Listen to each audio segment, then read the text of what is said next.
বাঙালির মননে যদি দুর্গোৎসব শ্রেষ্ঠ উৎসব হয়ে থাকে, তবে দীপাবলি সমগ্র বাঙালি তথা ভারতবর্ষের কাছে আলোর উৎসব নামে পরিচিত। এই আলোর উৎসবে এবারের অন্যতম আকর্ষণ হতে চলেছে দমদম প্রাইভেট রোডের লক্ষ্মীনগরের 110 ফুটের উচ্চতার বৃন্দাবনের চন্দ্রোদয় মন্দির। ৭৪তম বর্ষে পদার্পণ করল তাদের এই পুজো। এই পুজো মণ্ডপের পরিকল্পনা নিয়ে একটি সাংবাদিক সম্মেলনের আয়োজন করেন পুজোর অন্যতম পৃষ্ঠপোষক তথা দক্ষিণ দমদম পৌরসভার স্থানীয় পৌরপিতা সুরজিৎ রায় চৌধুরী। প্রসঙ্গত তিনি জানান যে দুর্গাপুজো যদি কলকাতার সম্প্রতি দমদমের কোনো পুজোর টক্কর দিয়ে থাকে, তবে শ্যামা পুজোয় সারা কলকাতা সহ বাংলার মধ্যে তারা অন্যতম শ্রেষ্ঠ আসনের দাবিদার। এইবারে তাদের থিম দর্শকদের মনে নিশ্চয়ই জায়গা করে নিতে পারবে বলে তারা আশাবাদী। আমরা এই বছর বৃন্দাবনের অনুকরণে, মন্দির অনুকরণে শ্যামা মায়ের পুজোর আয়োজন করা। আমাদের লক্ষ্মীনগর অধিবাসীবৃন্দের পক্ষ থেকে আমরা এই বছর ৭৪তম বর্ষে পদার্পণ করতে চলেছি। সেই উপলক্ষে এবছরের আয়োজন। মূলত মণ্ডপ সজ্জায় কি কি উপকরণ যদি একটু বলেন? মণ্ডপ সজ্জায় যেগুলো পালন করা আছে, আমাদের তো মণ্ডপটা এখনো কমপ্লিট হয়নি।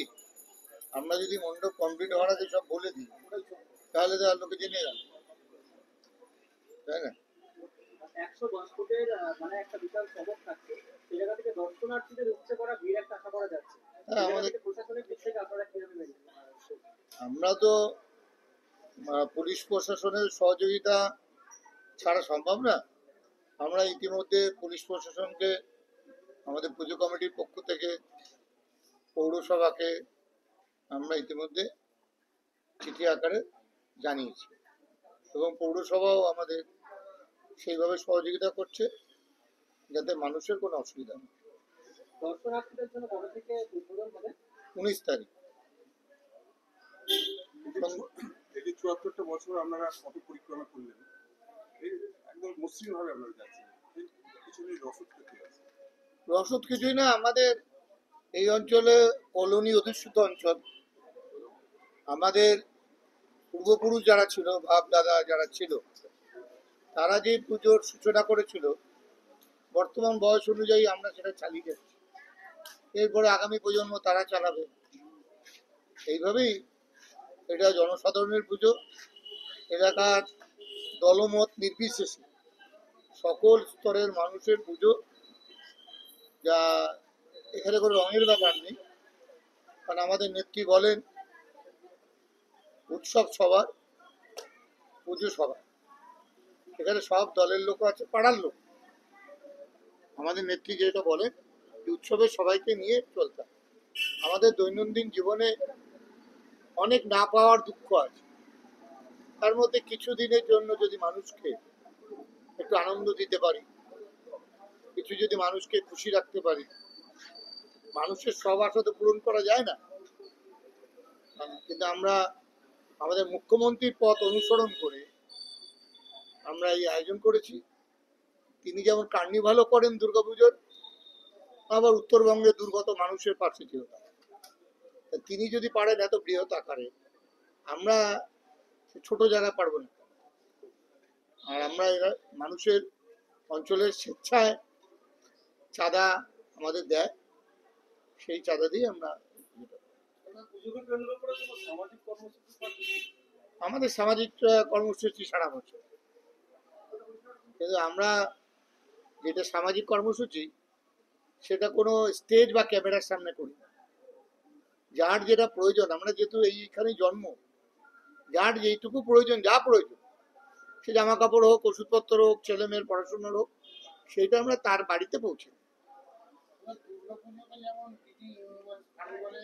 বড় বড় হয়, দমদমেও হয়, নৈহাটিতে হয়, কিন্তু আমাদের দমদমের পুজোগুলো ছোট হয়ে আছে, কমে যাচ্ছে। কারণ আজকাল সব পুজোতে, দুর্গাপুজো বা কালী পুজো, আর দুর্গাপুজোতে বেশি উৎসাহ থাকে এই কারণে, কারণ মুখ্যমন্ত্রী একটা সরকারি অনুদান দেন, সেই কারণে উৎসাহী বেশি। আর একই মাসের মধ্যে যেহেতু এবার সব পুজো পার্বণ, দুর্গাপুজো, লক্ষ্মী পুজো, কালী পুজো, ভাইফোঁটা, সেহেতু মানুষের পকেটের কথাটা তো ভাবতে হবে, আর তার মধ্যে তো কোনো অনুদান নেই। এই জন্য আমরা যথাসাধ্য চেষ্টা করি, এবং আমাদের মানুষকে যা দেবার আমরা দুর্গাপুজোতেই দিয়ে দিচ্ছি। দাদা, থিমের বনাম সাবেকি পুজোর একটা টক্কর থাকে, যেটা প্রতিবারে আমরা সবক দেখি। কোথাও কি থিমের পুজোটা দর্শনার্থীদের খুশি করার জন্য উদ্যোক্তারা কি এতটা উদ্যোগী হয়? থিম আর সাবেকি ব্যাপারটা আমার মনে হয় এটা মিডিয়ার প্রচার। সাবেকি দক্ষিণেশ্বরে কম লোক যায়, কালীঘাটে কি কম লোক যায়, তারাপীঠে কি কম লোক যায়? এই থিম সাবেকি এইগুলো আমার মনে হয় একটা ওই সাবানের প্রচারের মতো। এই সাবান মাখলে ও আপনার শরীরে সব জ্বালা যন্ত্রণা মিটে যাবে, সেরকম না। আমার মনে হয় মায়ের আরাধনা, সে দেবী দুর্গাই হোক আর কালীমাই হোক, ভক্তি ভরে আরাধনা করতে পারলেই হলো। আপনি ঘরে বসেও করতে পারেন, ঘরে তো থিমও নেই আর ওই সাবেকিও নেই। মা মা, মার কোনো রকম প্রকার হয় না, বিভেদ হয় না।